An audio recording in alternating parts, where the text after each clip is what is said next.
साथीहरू,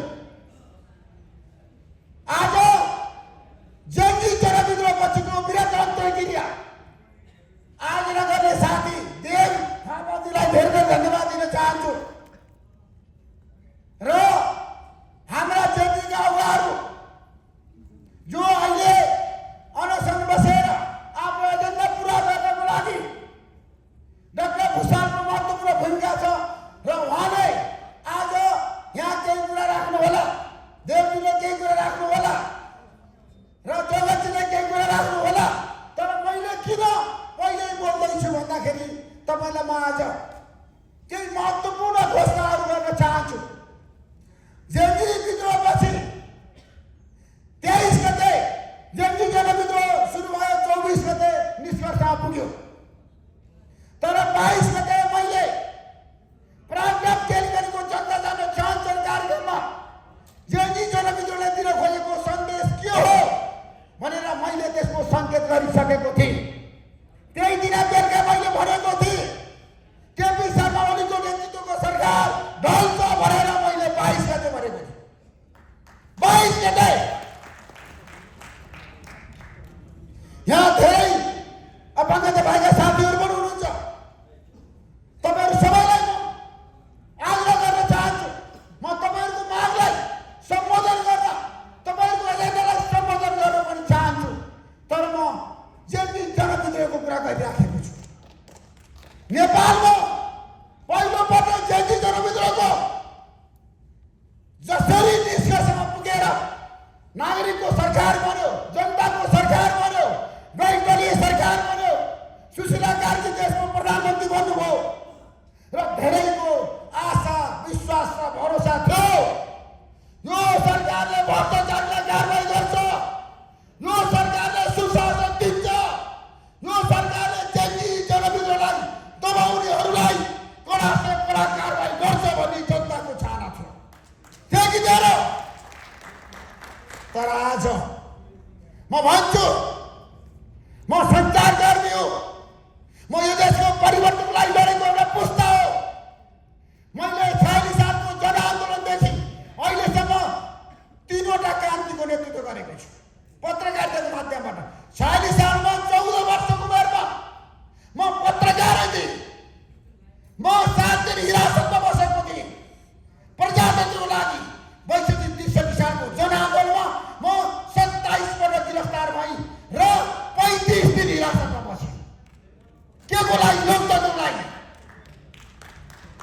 यो देशमा लोकतन्त्र ल्याउन, यो देशको परिवर्तन गरेर, यो देशमा विकास र समृद्धिको यात्रा अगाडि बढाउन, यो देशमा युवाहरूलाई रोजगारी दिन, यो देशका शासकहरूले सत्तामा गएपछि आफ्ना लागि मात्र काम गरे, नातावाद कृपावाद चलाई काम गरे। यो देशमा विकास र समृद्धिको यात्रा उनीहरूले अगाडि बढाएन र नेपालमा संविधान सभाबाट आइसकेको संविधानको आजको अवस्थाको कुरा गर्दा संविधान सभाबाट संविधान त जारी भयो, तर त्यो संविधानले पनि निकास दिन सकेन। अहिलेको संविधान 2072 सालको संविधान पनि आज सङ्कटमा छ। निर्वाचन भएन भने देशमा यो संविधान सङ्कटमा पर्छ। यो संविधान बचाउन पनि, यो देशको लोकतन्त्रलाई संस्थागत गर्न पनि, यो देशको लोकतान्त्रिक मूल्य र मान्यतामा मुलुकलाई अगाडि बढाउन पनि जङ्गीहरू एक हुनुपर्थ्यो। जङ्गी पुस्ता आज दलीय राजनीतिमा लाग्यो। दलीय राजनीतिमा लाग्नु उहाँको नैतिक अधिकार हो, त्यसमा मेरो कुनै पनि कम्पनी छैन। तर म भन्छु जङ्गी साथीहरू, मनमा बस्नु जङ्गी साथीहरू, आज तपाईँले जसरी यो कार्यक्रम आयोजना गर्नुभयो, मेरो भनाइ छ हामीले जङ्गी जनविद्रोहको बेला 23 र 24 गतेको काली लाग्दो दिनलाई भुल्नु हुँदैन। त्यो दिनको अवस्था आज मेरो मन र मस्तिष्कमा छ। मैले भोगेको छु त्यो दिन, त्यो काली लाग्दो समय। देशमा जनता कति त्रासमा थिए, जनता कति सङ्कटमा थिए, तर पनि जङ्गी जनविद्रोह पछि जनताले के पाए? आज जनता आशा विश्वास र भरोसाका साथ अब निर्वाचनमा जान सक्ने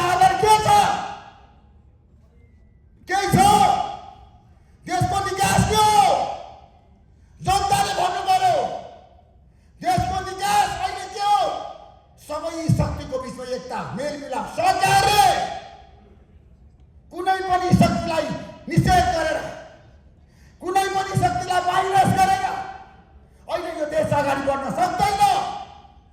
जेनी जनविद्रोहको स्पिरिट के थियो? म प्रधानमन्त्री सुशीला कार्कीको सरकारलाई भन्न चाहन्छु, प्रधानमन्त्री तपाईँले आजसम्म भ्रष्टाचार गर्नुभएको छैन होला। मलाई विश्वास छैन सुशीला कार्कीले भ्रष्टाचार गर्नुहुन्छ भन्ने कुरा, तर सुशासन तपाईँले दिन सक्नु भयो कि भएन? प्रधानमन्त्रीज्यू, तपाईँको क्याबिनेटको 3 जना मन्त्री आज दलमा हुनुहुन्छ, उहाँहरू चुनाव लड्ने तयारीमा हुनुहुन्छ। कुलमान घिसिङ राष्ट्रिय स्वतन्त्र पार्टीको सभापति हो। यो सरकार भनेको गैरदलीय सरकार हो। तर म कुलमान घिसिङलाई भन्न चाहन्छु, तपाईँले राजनीति नैतिकता देखाउनुपर्छ, तुरुन्त राजीनामा दिनुपर्छ। दलीय सरकार होइन, गैरदलीय सरकार हो भन्न सक्नुपर्छ। कुलमानजी, तपाईँ कुशल प्रशासक होला, तपाईँ भोलि राजनीतिमा आउनुहुन्छ, हामीलाई थाहा छ। चुनाव पनि लड्नुहुन्छ, राष्ट्रिय स्वतन्त्र पार्टीको तपाईँ सभापति भइसक्नु भएको छ। तर तपाईँले म कुनै पनि दलमा छैन भनेर भन्न मिल्छ? किन भन्दाखेरि एकजना नेता, सरकारको मन्त्री, राष्ट्रिय स्वतन्त्र पार्टीको उपसभापति, म भन्छु प्रधानमन्त्रीले राजीनामा आइसक्नु भएको छ। 3 जना मन्त्रीको सञ्चार मन्त्री जगदीश खरेल, खेलकुद मन्त्री बब्लु गुप्ता र ऊर्जा मन्त्री कुलमान घिसिङ। तर अहिलेसम्म कुलमान घिसिङले के भन्नु भएको छ? म कुनै पनि दलमा छैन भन्नु भएको छ। मेरो भनाइ, यो सरकारको काम के हो? चुनाव गराउने हो। यो सरकारको दायित्व के हो? निर्वाचन गराउने हो। यो देशको अहिलेको जनताको चाहना के हो? निर्वाचन हो। कस्तो निर्वाचन? स्वतन्त्र, निष्पक्ष ढङ्गले निर्वाचन। देश बनाउने, देशमा अब आशा, विश्वास र भरोसा दिलाउने युवा पुस्ताहरूलाई यो देशमा बसेर रोजगारी दिन सक्ने वातावरण मिलाउने कि नमिलाउने? यो देशमा आज रोजगारी दिन सक्ने अवस्था छ? लाखौँ लाख युवाहरू बाहिर छ, हजारौँ युवाहरू बाहिर छ। प्रत्येक दिन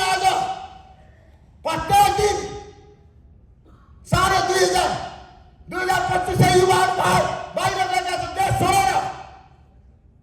यस्तो अवस्था छ देशमा। खोइ हाम्रो रोजगारी दिन सकेको, खोइ उद्योग धन्दा सञ्चालन गर्न सकेको। आजको एजेन्डा मेरो, म राजनीतिमा आउला नआउला ठुलो कुरा होइन, देश ठुलो कुरा हो। देश पहिला देश बचाउने हो। देश हो भने देश अहिले विषम परिस्थितिमा छ, देश सङ्कटमा छ। यो देश सङ्कटमा परेको बेला सबै सक्रिय हुनुपर्छ कि पर्दैन? सबै मिल्नुपर्छ कि पर्दैन? युवाहरूले चाहेको के हो? यो देशको अहिलेको निकास के हो? सबै शक्तिको बिचको एकता, मेलमिलाप, सहकार्य, एकता, सबैको अपनत्व हुने गरी एउटा राष्ट्रिय सहमति आजको आवश्यकता हो। त्यसैले आज सम्पूर्ण पत्रकार साथीहरूलाई साक्षी राखेर म भन्न चाहन्छु, देशमा अब हामीले कस्तो आर्थिक नीति ल्याउने, हामी कुन अवस्थामा छौँ? आज खुला अर्थतन्त्रको विकल्प छैन। देशमा लगानीको वातावरण बनाउनु पर्छ कि पर्दैन? पर्छ। त्यसको लागि के गर्ने? नीति स्पष्ट हुनुपर्छ। अब देश बनाउनलाई स्पष्ट नीति चाहियो, योजना चाहियो, कार्यक्रम चाहियो। 10 वर्षमा कस्तो नेपाल बनाउने, सुसम्पन्न नेपाल बनाउने, समृद्धिशाली नेपाल बनाउने, सबै नेपालीको आर्थिक स्थिति सबल र सक्षम बनाउने, त्यस्तो नेपाल हामीले खोजेका छौँ। कुनै पनि नेपालीलाई पीडा नहोस्, कुनै पनि नेपालीलाई दुःख नहोस्, कुनै पनि नेपालीलाई समस्या नपरोस्, कुनै पनि नेपाली रोजगारीको लागि विदेश जान नपरोस्। त्यस्तो देशको निर्माण अभियानमा हामी छौँ। अबको हाम्रो देशको यात्रा। त्यसैले आज म तपाईँको साथमा छु। जेठी जनमुद्रापछि तपाईँको बिचमा लामो समयपछि मलाई धेरैले भने तपाईँ राजनीतिमा आउनुपर्छ, धेरैले आग्रह गरे तपाईँ राजनीतिमा आउनुहोस्। म भन्छु जनता सबभन्दा ठुलो कुरा हो। जनताले जे भन्छ ऋषि धमलाले त्यही गर्छ। जनता जनता जनता। त्यसैले ऋषि धमला देशमा जनताको लागि काम गर्छ। अब भ्रष्टाचारीहरूलाई ऋषि धमलाले निमित्तामा पार्नेछ, जोसुकै किन नहोस्। अबको एजेन्डा यो देश बनाउने एजेन्डा, स्वास्थ्य र शिक्षा, रोजगारी र सम्पन्न नेपाल आजको आवश्यकता हो। तर मैले लगानीको कुरा गरिरहेको छु। आज विश्वले नेपाललाई किन विश्वास गरेन? आज नेपाल किन सम्पन्न बनेर? किन काङ्ग्रेस, कम्युनिस्टले अथवा अहिलेको राजनीतिक दलहरूले, खास गरी पुराना राजनीतिक दलहरूले 30 वर्ष 35 वर्ष देशको नेतृत्व गरेका दलहरूले पनि देशको विकास गर्न सकेन, देश बनाउन सकेनन्। तर अब देश कसले बनाउने? यो देशका 3 करोड जनतालाई कसले खुसी पार्ने? आज यो देशको विकासको लागि, यो देशको समग्र प्रगति र उन्नतिको लागि, यो देशलाई आज राष्ट्रियताको कुरा गर्दा, स्वाभिमानको कुरा गर्दा राष्ट्रहित आजको आवश्यकता हो। र आज हाम्रो देशको फरेन पोलिसी, आज हाम्रो आर्थिक नीतिमा हामी के सबल छौँ, सक्षम छौँ? नेपालको नेताले, नेपालको प्रधानमन्त्रीले विश्व सामु गएर आफ्नो पहिचान, प्रतिष्ठा, ख्याति, लोकप्रियता कमाएर नेपालको इज्जत राख्न सकेको छ। आज नेपाल कुन गतिमा गएको छ? त्यसैले म वैकल्पिक राजनीतिक शक्तिहरूलाई पनि अगाडि बढ्न मिलेरै जान आग्रह गर्न चाहन्छु। यो देश अब मिलेर बनाउने हो। यो देशमा झगडा, द्वन्द्व, विवाद, आरोप प्रत्यारोपबाट हामीले देशलाई मुक्त राख्नुपर्छ। देश बनाउने हो भने मसँग 3वटा फर्मुला छ। आज म कसैलाई गाली गरेर, कसैलाई आलोचना गरेर म समय खेर फाल्ने पक्षमा छैन। अब यो देश बनाउने हो, सबैको अपनत्व हुने गरी, सबैले यो देश नेपालमा बस्न पाउने गरी, सबैले यो देशमा म सुरक्षित छु भन्ने गरी, सबैले अब यो देशमा म हरेक तहका पुग्न सक्छु। सबै वर्ग, जाति, लिङ्ग, भाषी, नेपाल भनेको बहुजाति, बहुधारी, बहुशासी मुलुक हो। त्यसैले सबैको अपनत्व हुनुपर्छ, सबैको अस्तित्व रहनुपर्छ देशमा। त्यसै देश बन्दैन। देशमा दूरदर्शी नेता चाहिन्छ, इमान्दार नेता चाहिन्छ, व्यक्तिले स्वर्गमा माथि उठ्ने नेता चाहिन्छ, राष्ट्रलाई माया गर्ने नेता चाहिन्छ, जनतालाई माया गर्ने नेता चाहिन्छ, जनताको साथमा बस्ने नेता चाहिन्छ, जनताको पीडा, दुःख, कष्टमा सहकार्य गर्ने नेता चाहिन्छ। अनि मात्र त्यो मान्छे सफल हुन सक्छ।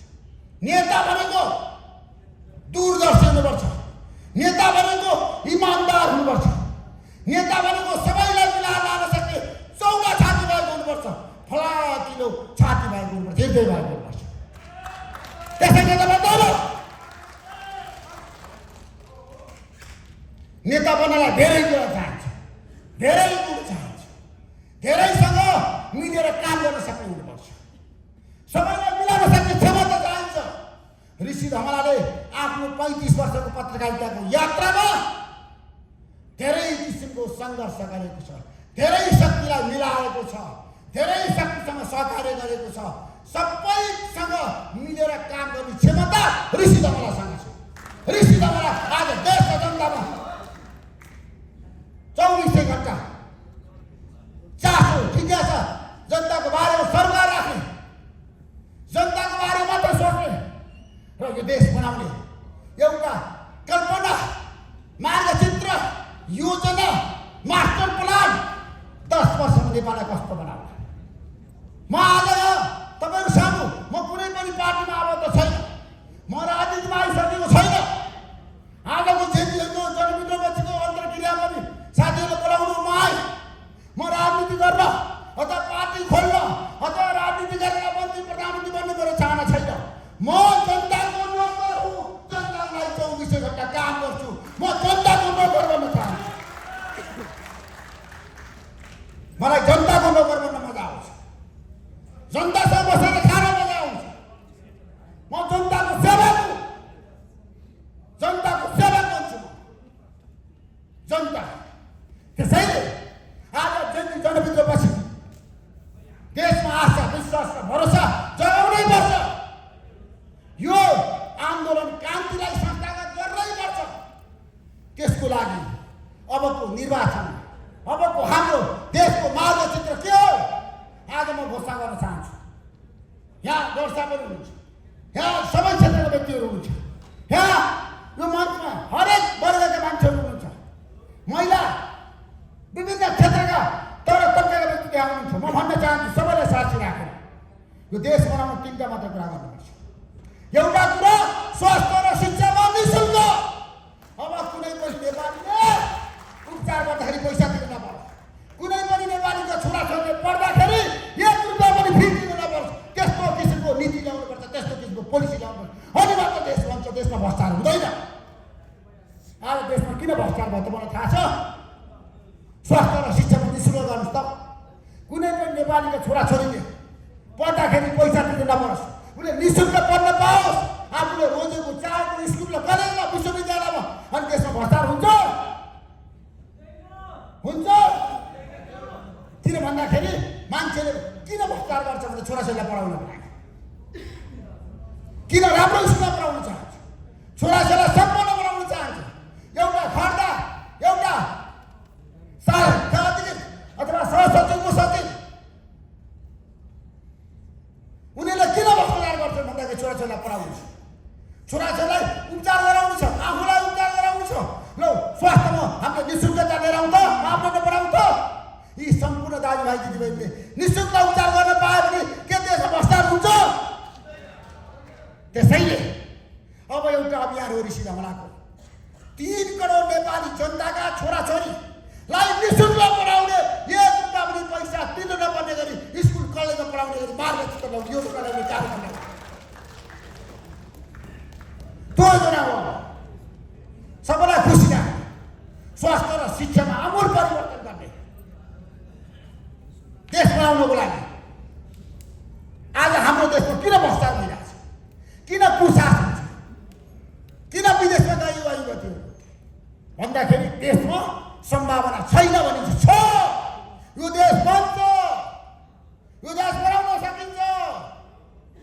त्यसैले पहिलो कुरा स्वास्थ्य र शिक्षामा निःशुल्क, त्यसको एउटा योजना कार्यक्रम ल्याउने, राज्यलाई घस्कजाउने। अबको सरकार जसको नेतृत्व बन्छ निर्वाचनपछि त्यो सरकारले बजेट ल्याउँदा स्वास्थ्य र शिक्षामा निःशुल्क। कुनै पनि नेपालीका छोराछोरीले पैसा तिर्न पर्छ, निःशुल्क उपचार गर्न पाओस्। डाक्टर निकोलेसलाई सोधेर हुन्छ त निःशुल्क पढ्न। दोस्रो कुरा देश बनाउने। दोस्रो कुरा नेपाल आज किन पछि पऱ्यो? नेपाल